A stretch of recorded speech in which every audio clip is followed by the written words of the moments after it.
Selamat datang jiwa-jiwa terpilih. Pernahkah kamu duduk sendiri, termenung, lalu bertanya dalam hati, mengapa hidupku terasa begitu berat? Mengapa rezekiku seperti tertahan, padahal aku sudah berusaha sekuat tenaga? Mengapa justru aku yang ingin hidup jujur dan bersih, malah harus berjuang hanya untuk sekadar mencukupi kebutuhan sehari-hari? Pertanyaan-pertanyaan ini menghantui banyak jiwa, terutama mereka yang sebenarnya punya hati baik, jiwa yang lembut, dan keinginan kuat untuk hidup lurus di jalan Tuhan. Banyak dari mereka, mungkin termasuk kamu, yang memilih untuk tidak menipu, tidak menyakiti, tidak mengambil jalan pintas. Justru diuji dengan kesempitan hidup, tekanan ekonomi, dan kekurangan materi. Sementara di luar sana, kita melihat orang-orang yang menjalani hidup dengan cara curang, yang memanipulasi orang lain, bahkan terang-terangan menyakiti. Malah terlihat lebih mudah mendapatkan rezeki, lebih kaya, lebih sukses, lebih lancar, dan kamu pun mulai bertanya, Tuhan, di mana letak keadilannya? Tenang, hari ini kita tidak akan mencari jawaban secara dangkal. Kita akan menyelami lebih dalam, melihat dengan mata hati, mengapa justru jiwa-jiwa terpilih seringkali diuji dalam hal finansial. Karena bisa jadi, kesulitan yang kamu alami saat ini bukan tanda bahwa kamu ditolak, melainkan tanda bahwa kamu sedang dipersiapkan untuk sesuatu yang lebih besar. Dan hari ini, kita akan mengupasnya satu persatu, sampai kamu mengerti bahwa setiap rupiah yang tertahan, setiap kebutuhan yang belum terpenuhi, adalah bagian dari rencana ilahiyah untuk mengangkat jiwamu ke derajat yang lebih tinggi. 1. Jalan para jiwa terpilih memang tak pernah mudah. Bayangkan ini, ada seorang anak muda yang selalu menolong orang lain. Ia jujur dalam bekerja, ia tulus dalam berdoa, tapi hidupnya selalu saja kekurangan. Gajinya kecil, usahanya tak berkembang, dan ketika satu masalah selesai, masalah baru datang lagi. Sementara temannya, yang suka bermain licik, justru hidupnya lebih mudah. Apakah ini adil? Pertanyaan itu akan muncul di hati mereka yang sedang ditempa. Dan di titik inilah kita perlu memahami sesuatu yang lebih dalam. Jalan para jiwa terpilih memang tidak pernah mudah. Kenapa?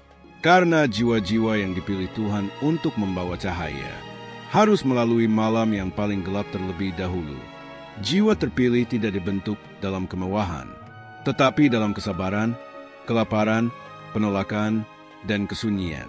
Ingatlah, nabi-nabi, orang suci, para wali, dan orang-orang besar dalam sejarah. Jarang sekali yang hidupnya diawali dengan kemudahan. Mereka menangis, mereka terjatuh, mereka kehilangan. Tapi justru dari luka-luka itu, mereka dibentuk menjadi kuat. Bukan kuat karena harta, bukan kuat karena status, tapi kuat karena jiwa mereka telah melewati badai. Dan kamu, jika saat ini sedang merasa hidupmu terjepit oleh beban ekonomi, bukan karena kamu tidak pantas mendapatkan rezeki, tapi karena kamu sedang dipilih. Kamu sedang dilatih untuk tidak mudah bergantung pada dunia. Kamu sedang diajarkan agar hatimu tidak tertambat pada uang, agar nanti ketika rezeki datang, kamu tidak berubah menjadi angkuh. Kamu dipersiapkan untuk menjadi orang yang kaya harta, tapi tetap lembut hati, yang memiliki kekuatan finansial, namun tidak diperbudak oleh materi. Dan karena itulah, jalanmu berbeda, jalanmu berat, tapi jalanmu mulia. 2. Rezeki jiwa terpilih tidak datang dengan cara duniawi. Dalam hidup ini, ada dua jenis rezeki. Yang pertama adalah rezeki duniawi yang bisa dihitung, dikalkulasi, diraih lewat strategi dan kekuatan fisik. Yang kedua adalah rezeki ilahiyah yang datang bukan karena logika semata, tapi karena izin dan restu dari langit. Dan jiwa-jiwa terpilih bukan berada di jalur rezeki yang biasa. Mereka hidup dalam frekuensi spiritual yang lebih tinggi. Mereka tidak cocok dengan jalan dunia yang penuh tipu daya, manipulasi, dan kerakusan. Itulah sebabnya banyak jiwa terpilih yang merasa tidak cocok dengan sistem kerja yang serakah. lingkungan bisnis yang licik, atau jalan-jalan penghasilan yang mengharuskan mereka berbohong, menjilat, atau menjatuhkan orang lain. Bukan karena mereka tidak mampu, tapi karena jiwa mereka menolak. Hati mereka tak bisa damai saat berada di lingkungan yang gelap. Mereka gelisah saat dipaksa menjadi orang lain demi uang. Mereka tidak bisa menggadaikan nurani demi kekayaan.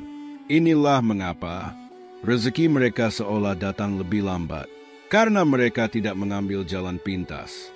Mereka memilih untuk tetap jujur, tetap sabar, tetap lurus di jalan Tuhan. Dan tahukah kamu, Tuhan mencintai jiwa-jiwa seperti itu. Dia hanya sedang mengatur waktu terbaik, menunggu saat di mana jiwamu benar-benar siap menerima keberlimpahan, tanpa kehilangan jati dirimu. Karena rezeki yang datang terlalu cepat, sebelum kamu siap, bisa jadi malah menghancurkanmu, bisa membuatmu angkuh, bisa menjauhkanmu dari Tuhan, bisa membutakan hati. Jiwa-jiwa terpilih tidak bisa diberi seperti itu. Rezeki mereka disesuaikan dengan kedalaman iman, kemurnian hati, dan kesiapan spiritual. Dan ketika saatnya tiba, rezeki mereka akan datang dengan cara yang tidak biasa. Tiba-tiba dibantu orang asing. Tiba-tiba muncul peluang tak terduga. Tiba-tiba hidup mereka berubah dalam semalam. Tapi semua itu hanya terjadi setelah mereka lulus dari ujian kesabaran. Maka hari ini, kalau kamu merasa sudah bekerja keras, sudah berdoa setiap malam, tapi hasilnya belum juga datang, jangan buru-buru putus asa, karena rezekimu bukan ditolak. Ia hanya sedang dipersiapkan agar ketika datang, kamu benar-benar siap. 3. Jiwa terpilih adalah penjaga nilai, bukan pemburu kekayaan. Jiwa terpilih tidak dikirim ke dunia ini hanya untuk mengejar kekayaan. Tugas mereka lebih besar dari itu, lebih mulia, lebih dalam. Mereka dikirim ke dunia untuk menjadi penjaga nilai, penyala cahaya, dan pelindung kebaikan di tengah dunia yang semakin mengabaikan hati nurani. Maka wajar jika mereka tidak bisa menjalani hidup seperti kebanyakan orang, karena fokus hidup mereka bukan mengumpulkan uang sebanyak-banyaknya, tetapi memegang nilai sekuat-kuatnya. Itulah sebabnya Tuhan tidak langsung membanjiri mereka dengan kekayaan, karena Dia tahu jiwa-jiwa ini sedang dibentuk untuk misi yang jauh lebih penting. Tuhan ingin memastikan apakah mereka akan tetap jujur dalam keterbatasan, apakah mereka tetap mau membantu orang lain meski mereka sendiri sedang susah, apakah mereka tetap rendah hati meskipun dunia seperti tidak berpihak. Jiwa-jiwa terpilih akan diuji bukan hanya lewat kesulitan ekonomi, tetapi lewat pilihan-pilihan etis. Antara cepat kaya tapi harus mengkhianati hati nurani, atau tetap jujur meski hasilnya lambat. Dan mereka yang tetap memilih kebenaran dalam sunyi, yang tetap memilih kesabaran dalam kekurangan, itulah jiwa-jiwa yang akan diangkat derajatnya. Mereka adalah penjaga integritas, dan semesta pada waktunya akan mempercayakan kekayaan yang luar biasa besar, bukan untuk mereka simpan sendiri, tetapi untuk mereka bagikan dengan bijaksana. Karena jiwa terpilih tahu, uang hanyalah alat, nilai adalah fondasi, dan tanpa nilai, kekayaan hanyalah kehampaan yang mewah. Maka jika hari ini kamu masih kekurangan, tapi kamu tetap menjaga kejujuran, tetap setia pada kebaikan, tetap tidak tergoda mengambil yang bukan hakmu, kamu sedang menunjukkan bahwa kamu pantas, bahwa kamu sedang menjaga sesuatu yang tidak bisa dibeli oleh uang, karaktermu, dan Tuhan tidak akan membiarkanmu terus-menerus tertahan. Karena saat seseorang berhasil menjaga nilai di tengah badai, itulah saat di mana langit mulai membuka pintu-pintu keajaiban. 4. Kesulitan finansial adalah cermin misi jiwa. Pernahkah kamu berpikir bahwa mungkin kesulitan finansial yang kamu alami bukanlah hukuman, melainkan petunjuk? Bahwa mungkin kamu sedang diarahkan untuk mengenal kembali siapa dirimu, diarahkan untuk menemukan misi jiwamu di dunia ini. Jiwa terpilih tidak pernah hidup secara kebetulan. Setiap rasa sakit yang kamu alami, setiap keterbatasan, setiap kejatuhan, adalah peta tersembunyi yang sedang menunjukkan kemana seharusnya kamu melangkah. Kadang, Jalan hidup yang kamu pilih tidak sesuai dengan jiwamu. Kamu menjalani pekerjaan yang tidak sesuai dengan nuranimu. Atau kamu berada di lingkungan yang membuat hatimu terus-menerus tertekan. Dan karena kamu tak berani keluar dari situasi itu, semesta menekanmu lewat keuangan. Kenapa? Karena saat kita tidak mendengarkan suara hati, Tuhan akan membuat hidup kita tidak nyaman. Agar kita berhenti, merenung, dan mulai mencari arah baru. Maka jika kamu merasa usahamu selalu macet, rezekimu terasa tertahan, tidak ada pekerjaan yang bisa bertahan lama, uang selalu bocor, habis begitu saja, coba berhenti sejenak, dan tanya pada dirimu yang paling dalam. Apakah aku sedang berjalan di jalur yang benar? Apakah aku sedang hidup sesuai panggilan jiwaku?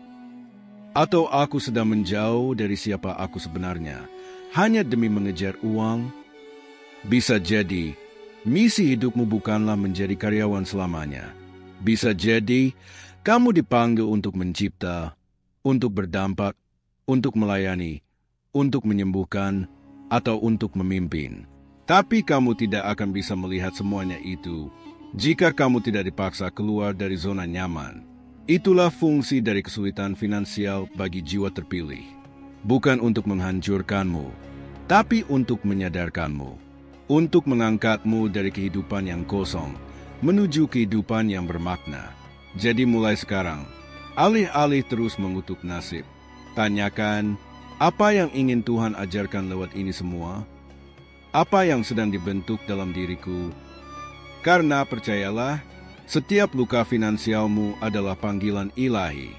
Panggilan untuk tumbuh, panggilan untuk bangkit, panggilan untuk menemukan tujuan jiwamu yang sejati. 5. Rezeki jiwa terpilih memiliki waktu tertentu. Ada satu prinsip ilahiyah yang sering dilupakan manusia. Tuhan tidak pernah terlambat, tapi juga tidak pernah terburu-buru.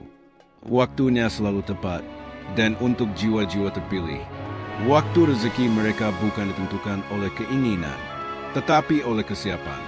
Kita hidup dalam dunia yang serba cepat.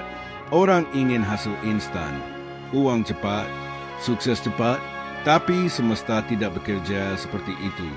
Terutama bagi mereka yang dipilih untuk misi lebih besar.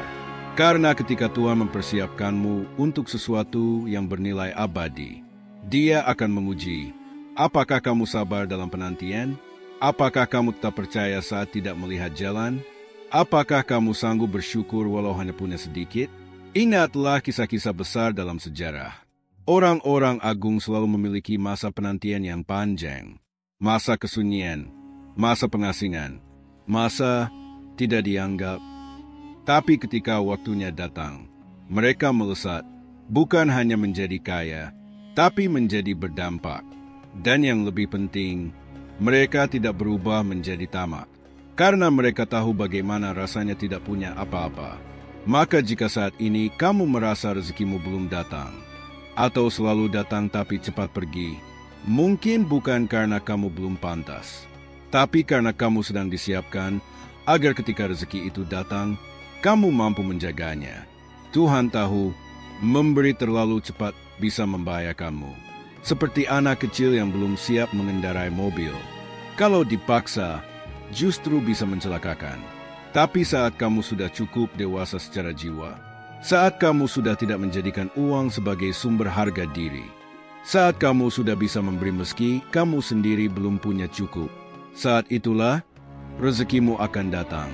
Bukan dengan satu arah, tapi dari segala arah. Dengan cara yang tak masuk akal, dengan kelimpahan yang melebihi kebutuhan. Tuhan bukan tidak memberi. Dia hanya sedang menunggu kamu siap menjadi wadah yang mampu menampung, menjaga, dan menyalurkan berkat-Nya. Jadi sabarlah, percayalah, waktumu akan tiba, dan ketika itu datang, semua luka, lelah, dan air mata akan terasa sangat layak. 6. Rezeki besar butuh jiwa yang besar.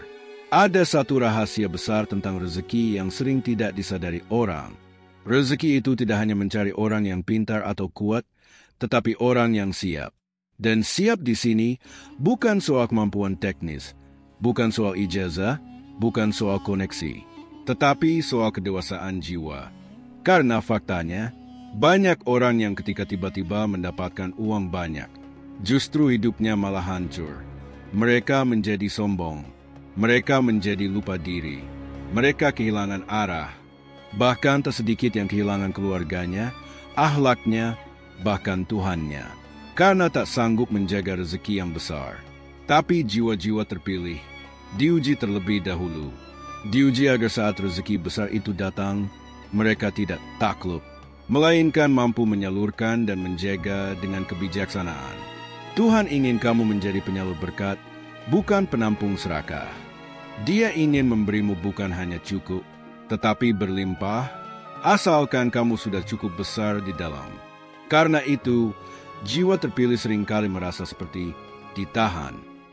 Padahal sebenarnya bukan ditahan, tapi dibesarkan dari dalam.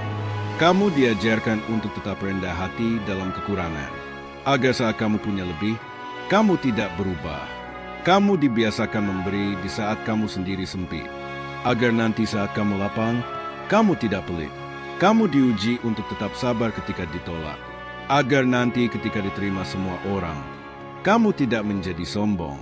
Rezeki besar memang indah, tapi ia hanya akan bertahan di tangan jiwa yang besar. Bukan yang emosional, bukan yang mudah iri, bukan yang mudah silau. Dan itulah kamu sedang menjadi hari ini. Jiwa yang sedang dibesarkan, bukan hanya diberi. Jadi kalau hidupmu hari ini masih terasa terbatas, jangan berkecil hati. Mungkin bukan karena kamu tidak cukup baik, tapi karena kamu sedang dijaga. Agar ketika rezeki besar itu datang, kamu tidak hanya bisa menikmatinya, tapi juga menjadi berkah untuk banyak orang. 7. Saatnya bangkit, saatnya siap. Sekarang, setelah semua ini kamu pahami, pertanyaannya bukan lagi, kenapa aku masih susah? Tapi sudah berubah menjadi, apa yang harus aku lakukan hari ini agar aku siap? Karena ketika kamu tahu bahwa keterbatasan ini adalah proses, bahwa rasa sakit ini adalah bagian dari pematangan jiwa, maka kamu akan mulai memandang hidup bukan dari kacamata korban, tapi dari kacamata seorang pembawa misi. Dan para pembawa misi tidak bisa terus-menerus menunggu. Mereka harus bangkit, mereka harus siap. Ini saatnya kamu menyadari bahwa rezeki tidak akan datang hanya karena kamu berdoa dan menangis di malam hari. Itu penting, tapi belum cukup. Rezeki datang ketika jiwa dan tindakanmu selaras. Saat kamu berani meninggalkan pekerjaan yang membuatmu tertekan demi kesehatan jiwamu. Saat kamu mulai mengejar hal yang selama ini kamu tunda karena takut gagal. Saat kamu mulai membuka diri untuk belajar lagi, mencoba lagi, dan membuka pintu-pintu baru. Bisa jadi, jalan rezekimu selama ini tertutup. Bukan karena semesta menolaknya, tapi karena kamu masih berdiri di tempat yang salah. Mungkin kamu masih bertahan di lingkungan yang membungkam potensi jiwamu. Mungkin kamu masih menjalani hidup yang bukan versi terbaikmu. Mungkin kamu masih takut untuk menjalani jalan yang sebenarnya sudah lama Tuhan tanamkan dalam hatimu. Dan sekarang, saatnya kamu bangkit. Bukan nanti, bukan kalau uang sudah cukup, bukan setelah orang lain mendukungmu, tapi sekarang, karena semesta hanya membantu mereka yang siap bergerak. Jiwa-jiwa terpilih tidak bisa menunggu cuaca sempurna. Karena badai akan selalu ada. Yang penting adalah kamu tahu kemana kamu melangkah. Dan kamu tahu bahwa Tuhan sedang bersamamu, meski jalan itu sunyi. Mulailah hari ini dengan keyakinan baru, bahwa aku bukan sedang dihukum, aku sedang disiapkan. Dan saat aku bersedia bangkit dan membuka diri, rezeki akan mulai mengalir dari arah yang tak terduga. 8. Rezeki jiwa terpilih penuh keajaiban. Jiwa terpilih tidak akan selamanya berada dalam kesulitan. Karena setelah hujan pasti akan datang pelangi. Setelah malam tergelap, fajar akan menyingsing. Dan untuk jiwa-jiwa yang telah bertahan, yang tidak menyerah dalam ujian, yang tetap berdoa meski tangis membasahi sajadah, akan datang saat di mana keajaiban itu nyata. Rezeki jiwa terpilih tidak datang biasa-biasa saja. Ia tidak masuk lewat jalur logika. Ia muncul tiba-tiba, lewat orang yang tidak dikenal, lewat jalan yang tidak disangka, lewat peluang yang datang seolah dari langit. Bukan karena kamu beruntung, tapi karena Tuhan tahu kamu sudah lulus. Dan saat itu tiba, kamu tidak hanya akan menangis karena lega, tapi juga karena mengerti mengapa kamu harus melalui semua luka. Kamu akan melihat bahwa setiap rasa lapar itu menumbuhkan empati, bahwa setiap malam penuh air mata itu membuat doamu lebih dalam, bahwa setiap kekuranganmu dulu adalah kunci untuk membuka pintu kelimpahan yang jauh lebih besar. Kamu akan melihat bahwa semua yang dulu kamu anggap musibah, ternyata adalah cara Tuhan membawamu pulang ke jati dirimu yang sejati, ke misi jiwamu yang sebenarnya, ke versi terbaik dari dirimu yang tidak bisa dibentuk dalam kemudahan. Dan ketika rezeki itu datang, kamu tidak akan menjadi tamak, kamu tidak akan menginjak yang lain. Kamu tidak akan mengukur harga diri dari saldo rekening. Karena kamu tahu, dulu kamu punya hati, bahkan ketika kamu tidak punya uang. Dan kini, kamu punya keduanya, karena Tuhan tahu kamu bisa menjaganya. Kini kamu tahu bahwa jalanmu yang berat bukan tanpa alasan, bahwa kesulitan finansial yang kamu alami bukan karena kamu gagal, tapi karena kamu dipilih untuk melewati jalur yang lebih tinggi. Rezekimu mungkin tertunda, tapi jiwamu sedang dibentuk. Hatimu sedang diperkuat, langkahmu sedang diarahkan ke jalan yang jauh lebih bermakna. Ingat ini baik-baik, ujian hari ini adalah pijakan untuk kemuliaan esok hari. Tuhan tidak pernah menyiapkan sesuatu yang kecil untuk jiwa besar sepertimu. Dan saat waktunya tiba, ketika kamu sudah siap, rezeki itu tidak hanya akan mencukupimu, tapi juga mengalir untuk orang-orang di sekitarmu. Karena kamu bukan hanya akan menjadi orang kaya, tapi akan menjadi sumber keberkahan. Jangan menyerah. Jangan kecilkan dirimu hanya karena belum banyak harta. Karena jiwamu lebih berharga dari semua itu. Terus jaga hatimu. Terus perbaiki niatmu. Terus kuatkan langkahmu. Karena sebentar lagi, langit akan berpihak padamu. Dan dunia akan melihat bahwa kamu memang bukan orang biasa. Kamu adalah jiwa terpilih. Terima kasih telah bersama dalam perjalanan ini. Semoga setiap kata yang diucapkan membawa berkah bagi hidupmu. Sampai jumpa di kesempatan berikutnya. Assalamualaikum warahmatullahi wabarakatuh.